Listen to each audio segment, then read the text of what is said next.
Salam sejahtera Malaysia. Denyut nadi suara rakyat bergema lagi di channel ini. Ini satu kejutan terbesar untuk Datuk Seri Najib Tun Razak. Banyak-banyak berita buruk, akhirnya ada juga berita gembira untuk Najib Razak. Saya rasa kalau dia tahu berita ini, dia akan makan Maggi banyak-banyak. Kalau ada lah di penjara, masalah dia mungkin tiada. Kesian juga lah Najib. Saya rasa antara makanan yang dia rindu sekarang mungkin Maggi lah. Sebab tiada Maggi di penjara. Dulu dia teringat entah apa Starbucks punya kopi, entah apa itu. Tapi saya rasa dia pun rindu Maggi jugalah. Okey, itu cerita lucu-lucu saja. Tapi sebenarnya saya pun kesian dengan Najib Razak. Dia masuk penjara. Pasti dia susah hidup di sana. Maklumlah, Perdana Menteri bukan senang untuk tiba-tiba jatuh menjadi banduan dan seterusnya, susah untuk dapat perkara-perkara yang senang diperolehi dulu. Okey. Berita gembira untuk Datuk Seri Najib Tun Razak, status Najib sebagai ahli Parlimen Pekan tetap kekal, kata Azhar Azizan Harun. Okey, ini satu kejutan yang tidak disangka lah. Sebab semua menjangka apabila Najib Razak masuk penjara, automatik dia akan ditarik balik dia punya sebagai ahli Parlimen Pekan dan dia akan dilucutkan. Tetapi nampaknya tidak. Saya pun baru tahu. Rupanya status Datuk Seri Najib Tun Razak sebagai ahli Parlimen Pekan masih tidak berubah, kata Tan Sri Azhar Azizan Harun. Menurut yang di-Pertua Dewan Rakyat itu, berikutan petition pengampunan yang telah difailkan dalam tempoh 14 hari daripada tarikh keputusan Mahkamah Persekutuan, kuat kuasa kehilangan kelayakan sebagai ahli parlimen hanya akan dimuktamadkan apabila petition pengampunan yang difailkan pada 12 September lalu dibereskan atau ditolak. Okey, jadi 14 hari daripada 2 hari bulan, 16 hari bulan lah kot. 16 hari bulan lah kalau tidak silap lah. Ini bermakna status yang berhormat Datuk Seri Muhammad Najib Tun Abdul Razak sebagai ahli Parlimen Pekan pada masa ini tidak berubah dan akan hanya dimuktamadkan apabila petition pengampunan itu dibereskan, kata beliau dalam kenyataan yang dikeluarkan pada hari ini. Mengulas lanjut, Azhar Azizan berkata, mengikut perkara 48-1-I Perlembagaan Persekutuan, mana-mana ahli parlimen yang disabit atas kesalahan oleh Mahkamah di Persekutuan dan dihukum penjara untuk tidak kurang daripada setahun atau didenda sebanyak kurang RM2,000, individu berkenaan akan hilang kelayakan sebagai seorang ahli parlimen. Jelas beliau, kuat kuasa perkara 48-1-I Perlembagaan Persekutuan adalah tertakluk kepada peruntukan perkara 48-4 Perlembagaan Persekutuan dan perkara 53-2 Perlembagaan Persekutuan.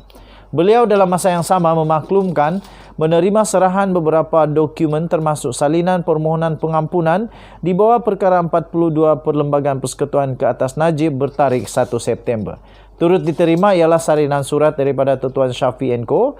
bertarikh sama yang melampirkan permohonan pengampunan tersebut yang diakui diterima oleh Ketua Pengarah Bahagian Hal Ehwal Undang-Undang Jabatan Perdana Menteri pada 2 September yang lalu. Selain itu, Azhar Azizan juga menerima salinan perintah jenayah temeterai masing-masing bagi kes rayuan Najib di Mahkamah Persekutuan bertarikh 23 Ogos 2022. Mahkamah Persekutuan sebelum ini telah mengekalkan sabitan dan hukuman 12 tahun penjara serta denda RM210 juta yang dikenakan ke atas Najib yang didapati bersalah menyeleweng dana sebanyak RM42 juta Malaysia milik SARS International. Denyut nadi suara rakyat terus bergema di channel ini. Kita jumpa lagi. Bye-bye. Salam sejahtera Malaysia. Denyut nadi suara rakyat bergema lagi di channel ini. Ini satu kejutan terbesar untuk Datuk Seri Najib Tun Razak. Banyak-banyak berita buruk, akhirnya ada juga berita gembira untuk Najib Razak. Saya rasa kalau dia tahu berita ini, dia akan makan Maggi banyak-banyak. Kalau ada lah di penjara, masalah dia mungkin tiada. Kesian juga lah Najib. Saya rasa antara makanan yang dia rindu sekarang mungkin Maggi lah. Sebab tiada Maggi di penjara. Dulu dia teringat entah apa Starbucks punya kopi, entah apa itu. Tapi saya rasa dia pun rindu Maggi jugalah. Okey, itu cerita lucu-lucu saja. Tapi sebenarnya saya pun kesian dengan Najib Razak. Dia masuk penjara. pasti dia susah hidup di sana.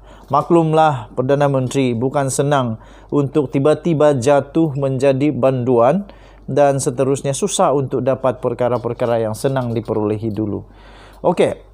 Berita gembira untuk Datuk Seri Najib Tun Razak, status Najib sebagai ahli Parlimen Pekan tetap kekal, kata Azhar Azizan Harun. Okey, ini satu kejutan yang tidak disangka lah. Sebab semua menjangka apabila Najib Razak masuk penjara, automatik dia akan ditarik balik dia punya sebagai ahli Parlimen Pekan dan dia akan dilucutkan. Tetapi nampaknya tidak. Oh, saya pun baru tahu.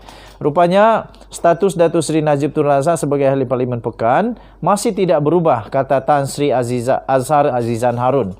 Menurut yang di-Pertua Dewan Rakyat itu, berikutan petisyen pengampunan yang telah difailkan dalam tempoh 14 hari daripada tarikh keputusan Mahkamah Persekutuan, kuat kuasa kehilangan kelayakan sebagai ahli parlimen hanya akan dimuktamadkan apabila petisyen pengampunan yang difailkan pada 12 September lalu dibereskan atau ditolak.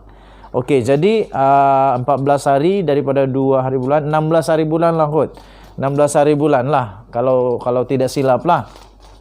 Ini bermakna status yang berhormat Datuk Seri Muhammad Najib Tun Abdul Razak sebagai ahli Parlimen Pekan pada masa ini tidak berubah dan akan hanya dimuktamadkan apabila petisyen pengampunan itu dibereskan, kata beliau dalam kenyataan yang dikeluarkan pada hari ini. Mengulas lanjut, Azhar Azizan berkata, mengikut perkara 48-1-I Perlembagaan Persekutuan, mana-mana ahli parlimen yang disabit atas kesalahan oleh mahkamah di Persekutuan dan dihukum penjara untuk tidak kurang daripada setahun atau didenda sebanyak kurang RM2,000, individu berkenaan akan hilang kelayakan sebagai seorang ahli parlimen. Jelas beliau, kuat kuasa perkara 48-1-I Perlembagaan Persekutuan adalah tertakluk kepada peruntukan perkara 48-4 Perlembagaan Persekutuan dan perkara 53-2 Perlembagaan Persekutuan.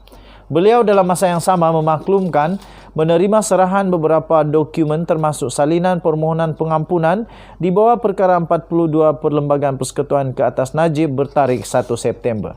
Turut diterima ialah salinan surat daripada Tuan Syafi & Co. bertarikh sama yang melampirkan permohonan pengampunan tersebut yang diakui diterima oleh Ketua Pengarah Bahagian Hal Ehwal Undang-Undang Jabatan Perdana Menteri pada 2 September yang lalu. Selain itu, Azhar Azizan juga menerima salinan perintah jenayah temeterai masing-masing bagi kes rayuan Najib di Mahkamah Persekutuan bertarikh 23 Ogos 2022. Mahkamah Persekutuan sebelum ini telah mengekalkan sabitan dan hukuman 12 tahun penjara serta denda RM210 juta yang dikenakan ke atas Najib yang didapati bersalah menyeleweng dana sebanyak RM42 juta Malaysia milik SRC International. Denyut nadi suara rakyat terus bergema di channel ini. Kita jumpa lagi. Bye-bye.